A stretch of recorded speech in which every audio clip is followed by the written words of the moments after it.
Aloha, Stickies! Yay! Yay, we're back in Hawaii! So, welcome back to another fun and exciting episode of the Stick with Kaji podcast. I'm Luann. And I'm Sean. And you can follow me on Instagram here at Luann Kaji, where I post our latest and greatest adventure. Am I right? Yeah, and lately we've been traveling a lot, so yeah, check it out. Yay! Okay, so what are we talking about today, Sean? Oh, it's gonna be the spiciest, hottest topic of the entire podcast history.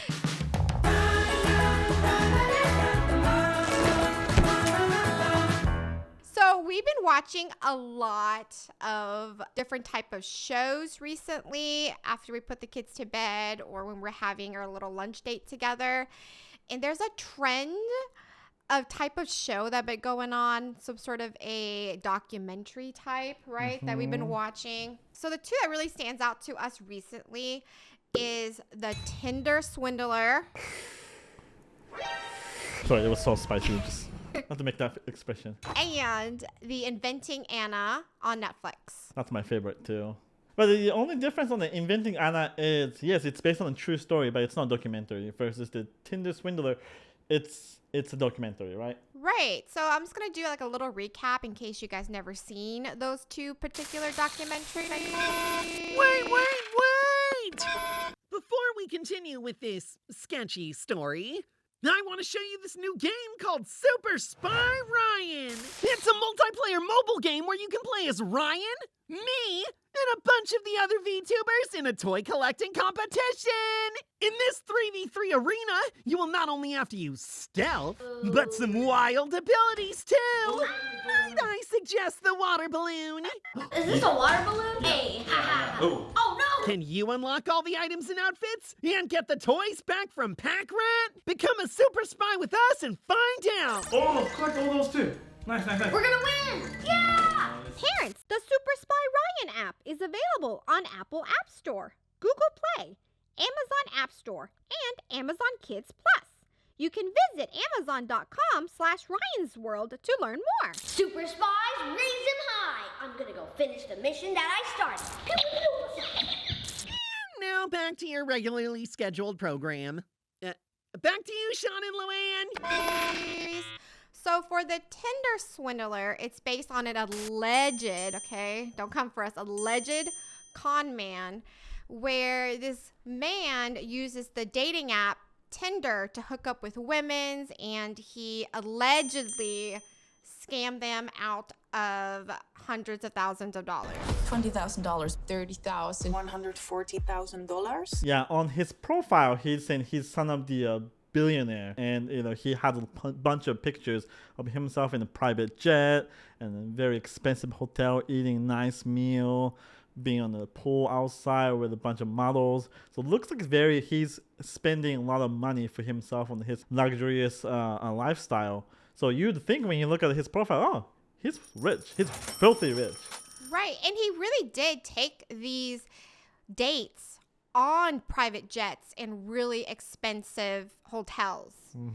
So once he hooked them in, he created this alleged scenario where he needs to borrow money from them because he is in danger.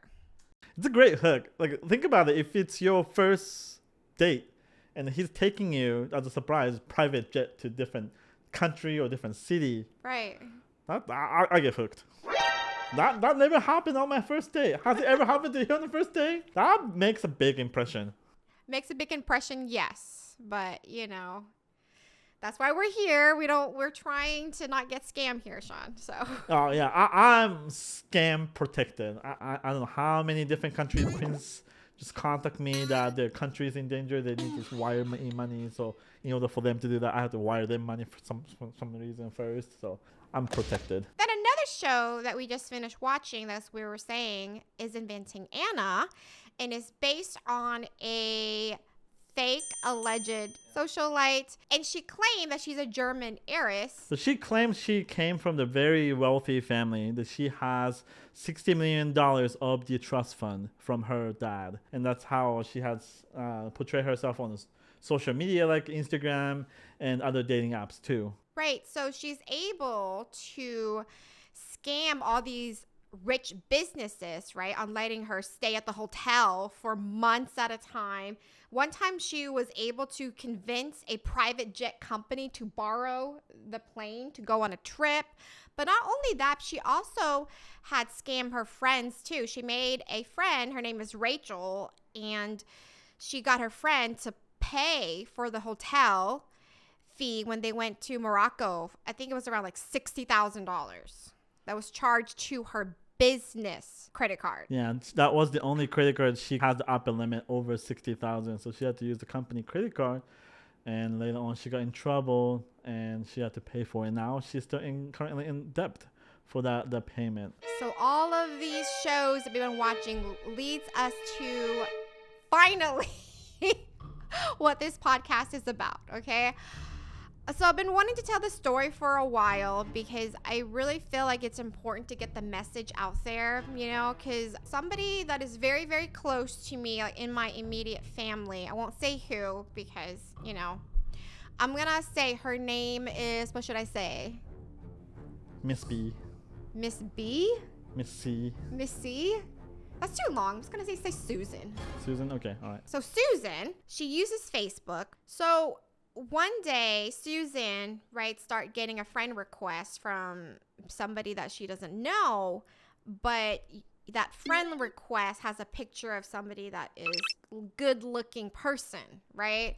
And so she thought, oh, well, if that person is friend requesting me, maybe it was a friend of a friend sort of situation. So she clicked accept, and then next thing you know, that person started liking some of her pictures, and long story short, they ended up having a private message conversation over just Facebook Messenger. So they start talking for a while, and they got to know each other, you know, and tell their life stories to each other.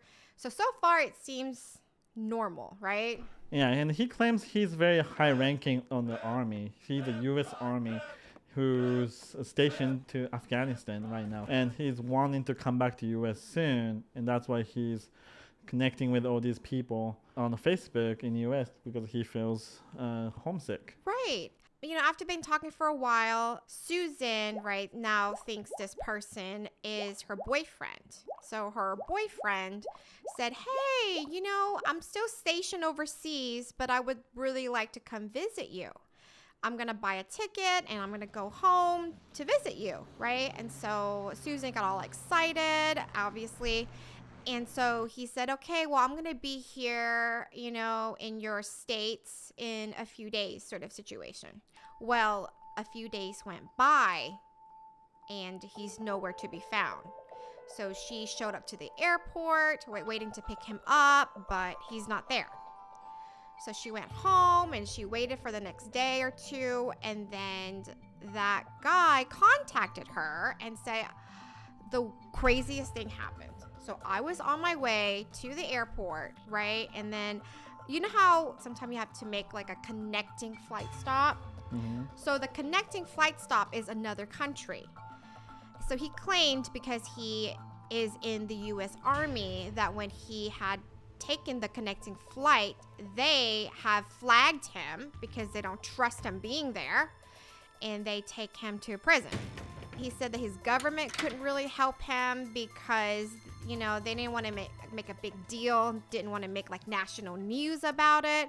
And so he said the easiest way is that if Susan would just send some money over so he can pay off the government, that way he is free to go home. It's like just paying them bribery money, right? Just to let him out. Right. It just already just to me sounds sketchy, right? Because especially those people who serving the country, like those military people, when they are captured or being taken away by other countries, U.S. government always go really deep on saving them. Yeah, we gotta protect our own. Yeah, so I was like, oh, that's a really strange story. Why would Susan have to help out financially to save him? But so Susan got desperate and said, okay, well, how much you need? And her boyfriend said, I'm gonna need about $20,000.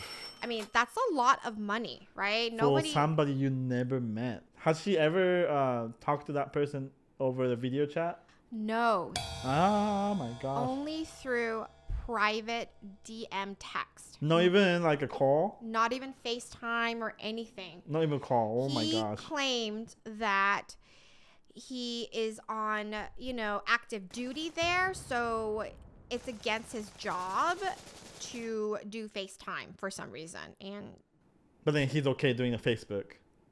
yes. That makes no sense to me already. Right. If you hear it from a third party perspective, then you're thinking, why would anybody get scammed by that? Don't you see the red flags? Don't you see there's something wrong with his story, some loopholes? But when you're that person and you really like that other person, you kind of just ignore those things, I think. Yeah, and I guess the Susan was alone for a long time too. She's been wanting to find somebody who she feels connected, and I guess she thought she finally found the one after Right. over the many years. So, that's tough.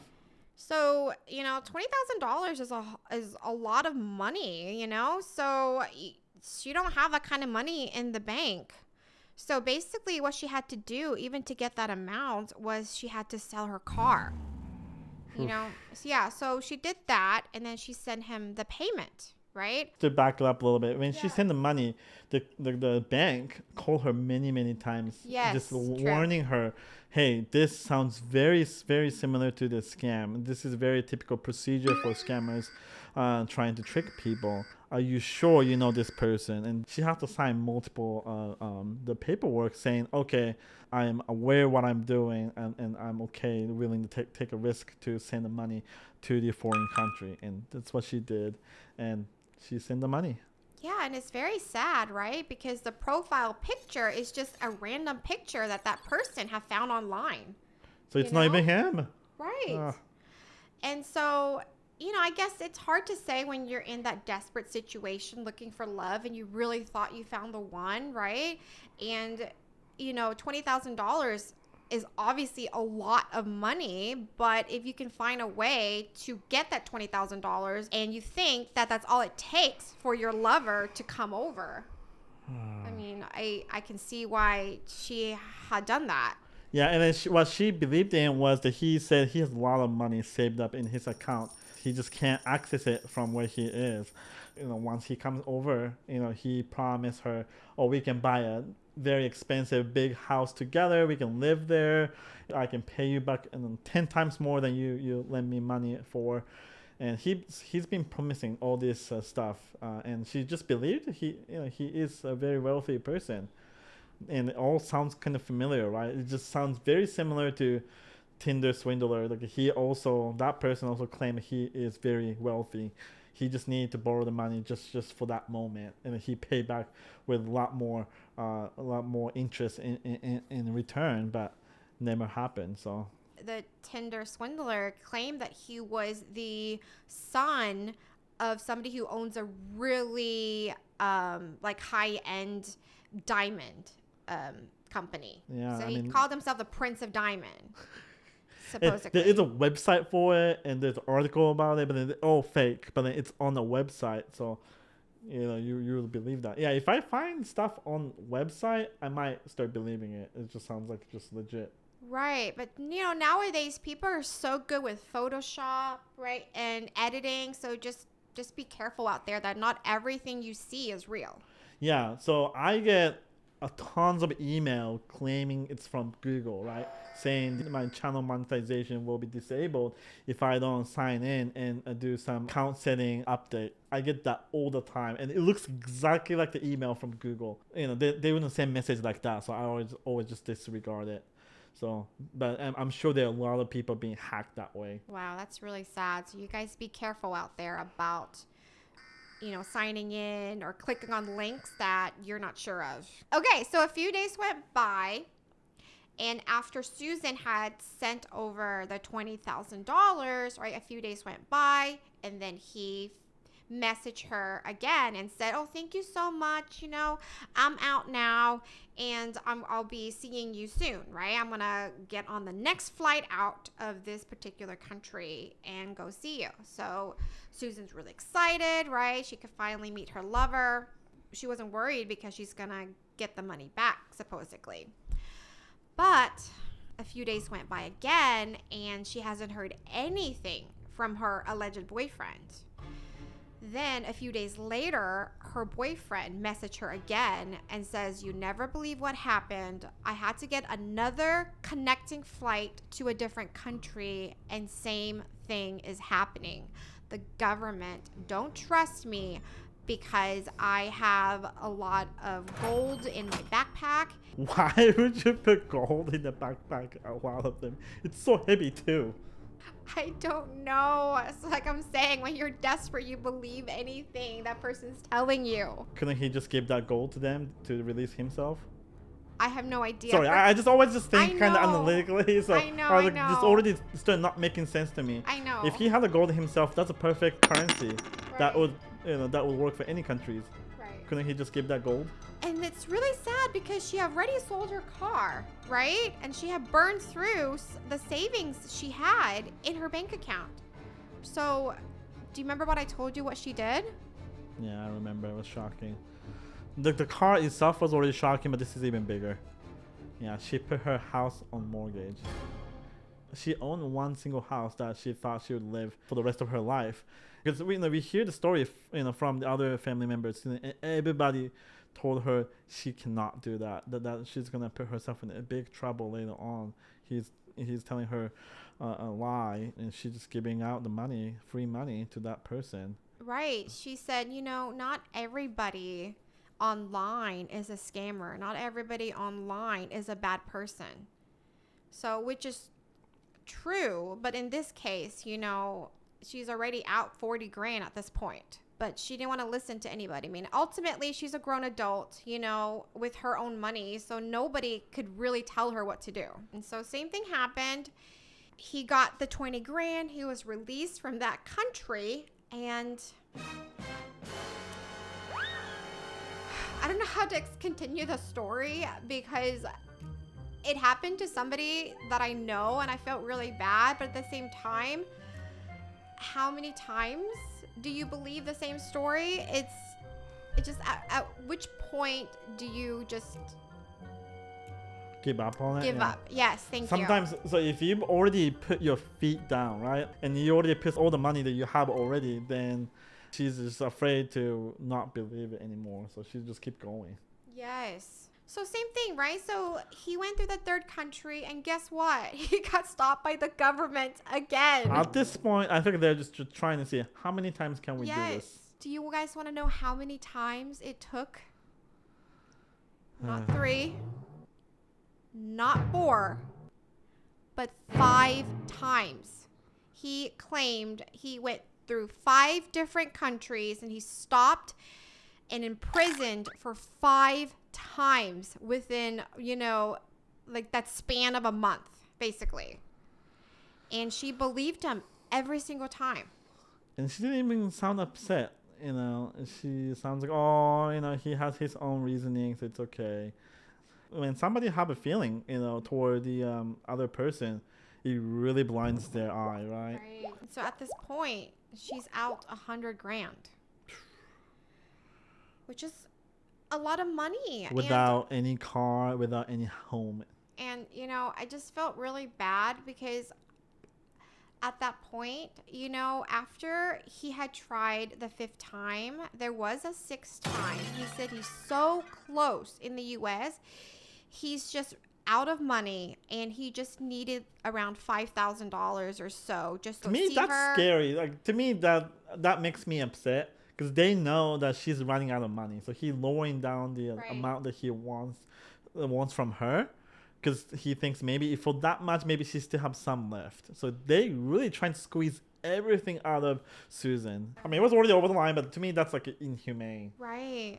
So what Susan did was she applied for a credit card in his name. And then let him use that credit card. Yes, she sent it overseas.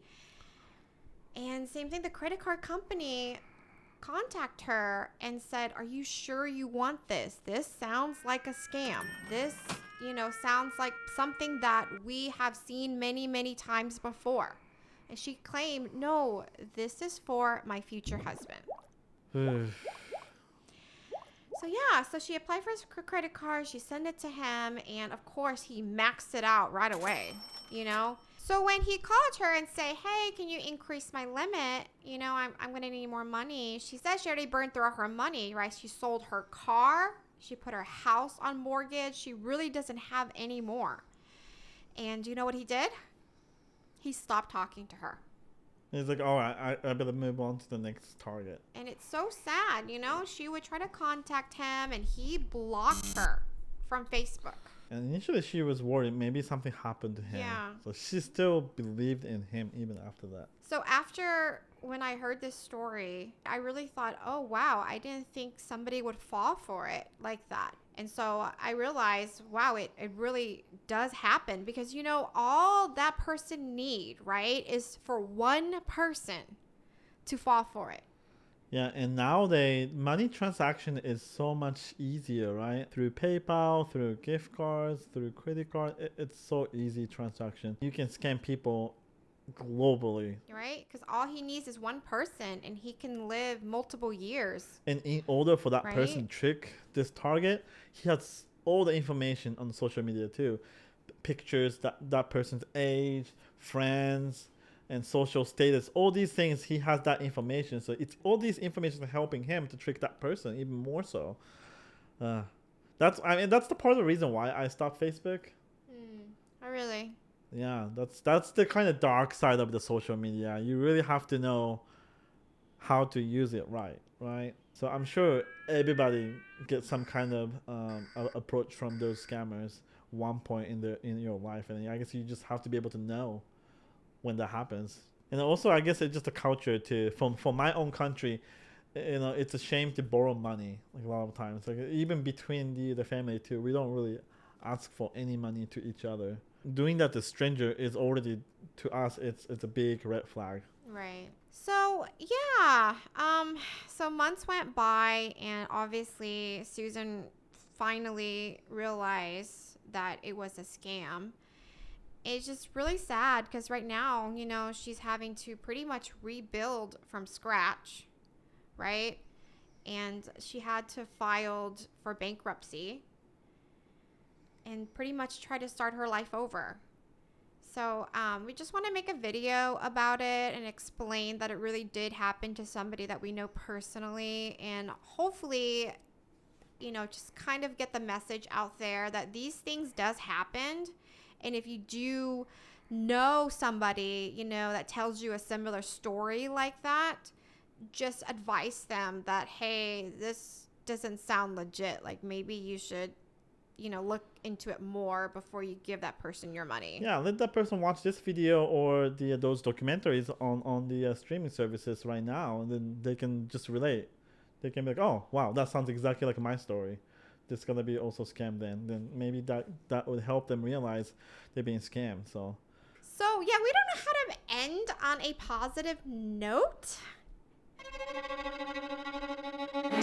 I can do imitation of Anna Delvey. Oh yes, okay, so the Anna Delvey, her voice is so iconic. It's a fake German/Russian accent. Yeah, okay, you try to do it. Okay, both of us try. Okay. Take turns. Okay, I do it first. Okay, classic line from the show here. What are you? Sorry. Start over. Okay. What are you wearing? You look so basic. You look poor. Is that? No, that's so bad. I'm so sorry. You go. The way you pronounce is the poor is just wrong. Okay. What are you wearing? You look so poor. Oh my God. You look so poor. That's what she sounds like. What you wearing? You look poor. Do you know who I am? Every time the credit card doesn't work, that's what she goes. Run it Swipe again. Yeah. It must be your system. I don't have time for this. I do not have time for this. Those people who just endure and then watch all the way to the end, that's what they get. It's just our imitation of Anna Delvey. That's the prize. Yay! Yeah, so thank you so much for sticking till the end for that quality content here on the Stick with Kaji podcast. Before we end, of course, we got to do the sticky word of the day. which is what word do you want to do today? Scam. That's been on Okay. the topic throughout. right. So How do you say scam in Japanese? Sagi. Oh, that's easy. Saggy? Yeah. Wait. That's how you remember Sagi. Wait, it's Just with the hand just to Sagi. saggy. Don't get saggy. Uh-huh. Okay. So now for Vietnamese, it's not as easy or catchy as saggy. And how do you say scam in Vietnamese? It's lừa đảo. Lure Dao. Yes. It's two Lừa words. đảo. Lừa đảo. So yay! Hopefully it helps somebody to not get scammed if It's it not doesn't. too late to realize it. Yeah. Exactly. You know, maybe it's a preventative measure, you know, maybe in the future you guys heard a story from someone and say, hey, that sounds like a story that I know from YouTube, you know? So yeah, that is it. We're going to end this week's episode of the Stick with Kaji podcast. If you like it, give us a big thumbs up, subscribe for more. See you again next Saturday on the Stick with Kaji podcast. Have a fantastic day. Any last words? Bye. Okay. Bye, guys.